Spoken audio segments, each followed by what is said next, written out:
How to Drink a Cup of Coffee by Pedro Maia. Today we're going to learn how to drink a cup of coffee. You will need a cup of coffee and a spoon. Coffee should never be drank with sugar, so don't use it. Take a sip of the foam with your spoon. You will get a feel for its temperature and taste, so you know it's safe and delicious coffee.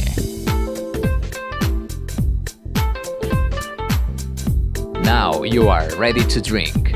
Pick up your cup and start with small quantities. Don't forget to swallow for a positive effect. But let the bitterness flow in your mouth until you start to feel many flavors.